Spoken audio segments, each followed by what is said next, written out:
Hello everyone, this is doctor Mansi from Bharat homeopathy. आज मैं आपके साथ बात करने वाली हूँ कि आईबीएस में आपको कौन से मसाले खाने चाहिए और कौन से मसाले आपको अवॉइड करने चाहिए। उससे पहले हम थोड़ा सा आईबीएस के बारे में जान लेते हैं। मैंने एक डिटेल्ड वीडियो बनाई है आईबीएस पे, जिससे कि आप जान सकते हैं कि आईबीएस क्या है। उसको देखने के लिए आई बटन पे क्लिक करिए। थोड़ा सा मैं आपको यहाँ भी बता देती हूँ कि आईबीएस एक इंटेस्टाइनल डिजीज़ है, जिसमें आपका जो डाइजेस्टिव ट्रैक्ट होती है, जो इंटेस्टाइन होती है, वो अफेक्ट हो जाती हैं। आपकी जो इंटेस्टाइन्स होती हैं वो सेंसिटिव हो जाती हैं। आपको कुछ सिम्टम्स आने लगते हैं, जैसे कि ब्लोटिंग, गैस या फिर क्रैम्प्स या फिर कॉन्स्टिपेशन या फिर डायरिया। इस तरीके की एक बीमारी होती है आईबीएस। अब अगर हम बात करें कि आईबीएस में आपको कौन से मसाले खाने चाहिए और कौन से नहीं खाने चाहिए। वैसे तो मैं आपसे कहूँ तो बहुत ज़्यादा स्पाइसी फूड हमें अपनी पूरी डाइट में अवॉइड ही करना चाहिए। हमें रेगुलर बेसिस पे बहुत ज़्यादा स्पाइसी फूड नहीं खाना चाहिए, क्योंकि कहीं ना कहीं अगर आप ज़्यादा स्पाइसी फूड खाएंगे तो आप इंटरनली अपनी बॉडी को हार्म करेंगे, क्योंकि जो आपकी जो म्यूकोजल लेयर्स होती हैं डाइजेस्टिव ट्रैक्ट की, वो काफ़ी सेंसिटिव होती हैं। अगर आप रोज़ रोज़ रोज़ रोज़ बहुत ज़्यादा हार्मफुल चीज़ें खाएंगे तो आपकी जो म्यूकोजल लेयर्स हैं वो डैमेज होने लगेंगी, वो कोरोज होने लगेंगी। जब आप स्पाइसी फूड खाएंगे तो जो आपकी सेंसिटिव लेयर्स हैं वो छिलने लग जाएंगी, वहाँ पे कोरोजन शुरू हो जाएगा। इसीलिए आपको अपनी डेली डाइट में बहुत स्पाइसी फूड नहीं खाना चाहिए। अब अगर हम बेसिकली बात करें कि आईबीएस में कौन सा मसाला है जो सबसे ज़्यादा आपको नुकसान कर सकता है, तो रेड चिली, चिली पेपर, ये मसाले आपको सबसे ज़्यादा नुकसान कर सकते हैं आईबीएस में, क्योंकि इनके अंदर एक कंपाउंड पाया जाता है कैप्सिकिन। कैप्सिकिन एक कंपाउंड होता है जो कि चिली के अंदर मिलता है और ये हीट प्रोड्यूस करता है।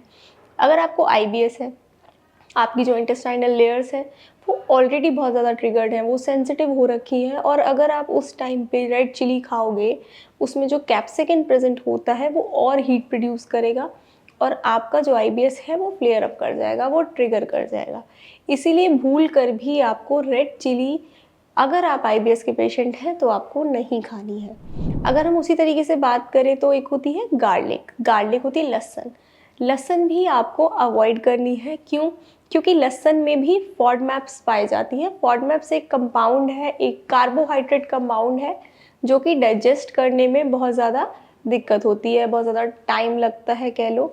तो अगर आपका डाइजेस्टिव सिस्टम जो है वो वीक हुआ हुआ है, वो सेंसिटिव हुआ हुआ है, तो अगर आप ज़्यादा गार्लिक खाओगे तो उसमें जो कार्बोहाइड्रेट कंपाउंड प्रेजेंट है वो नहीं डाइजेस्ट हो पाएगा, उसमें दिक्कत होगी। फिर आपके जो आईबीएस के सिम्टम्स हैं वो ट्रिगर अप करेंगे। तो ये कुछ ऐसी चीज़ें थी जो आपको नहीं खानी चाहिए अगर आप आईबीएस के पेशेंट हैं, क्योंकि ये मसाले आपके आईबीएस के सिम्टम्स को क्लियर अप कर सकते हैं। अब अगर हम बात करें, अब हम ब्लेंड फूड तो नहीं खाएंगे, कोई भी ब्लेंड फूड खाना पसंद नहीं करेगा कि बिना मसालों का खाना खा लिया, नहीं। तो कुछ ऐसे मसाले हैं जो आप खा सकते हैं और आपको आईबीएस में वो फ़ायदा ही करेंगे। जैसे कि आप टर्मरिक खा सकते हैं, आप फेनुग्रीक खा सकते हैं, मेथी भी आप अपने खाने में यूज़ कर सकते हैं, आप जीरा यूज़ कर सकते हैं, आप ऑरिगेनो यूज़ कर सकते हैं, आप धनिया यूज़ कर सकते हैं। ये नॉर्मल जो मसाले होते हैं आप यूज़ कर सकते हैं। गरम मसाला भी आपको नहीं यूज़ करना है ज़्यादा, क्योंकि गरम मसाले में ऑलरेडी बहुत मसाले, बहुत ज़्यादा खड़े मसाले उसमें मिक्स किए जाते हैं, जो कि बहुत ज़्यादा तेज़ होते हैं, बहुत ज़्यादा हीट प्रोड्यूस करते हैं। तो गरम मसाला भी आपको अवॉइड करना है आईबीएस में।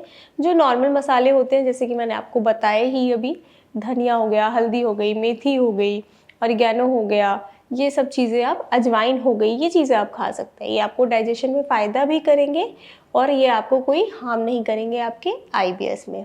तो ये कुछ मसाले थे जो आपको खाने हैं, और कुछ ऐसी चीज़ें बताई मैंने आपको जो आपको अपनी डाइट में, अपने खाने में नहीं इंक्लूड करने हैं, वरना आपका आईबीएस का सिम्टम जो है वो फ्लेयर अप कर जाएंगे। और अगर आप आईबीएस के पेशेंट हैं तो साथ में आपको ट्रीटमेंट तो लेना ही है, क्योंकि आईबीएस भी कंट्रोल इतनी आसानी से नहीं होता। सिर्फ लाइफस्टाइल और डाइट चेंज करने से आईबीएस ठीक नहीं हो जाता। हाँ, ये ज़रूरी है कि अगर आप ट्रीटमेंट ले रहे हो तो साथ में आपको डाइट मेंटेन करना ज़रूरी है, लेकिन आईबीएस का ट्रीटमेंट भी उतना ही ज़रूरी है।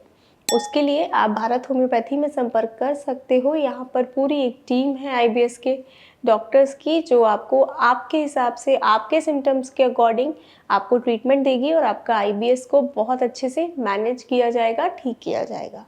Thank you.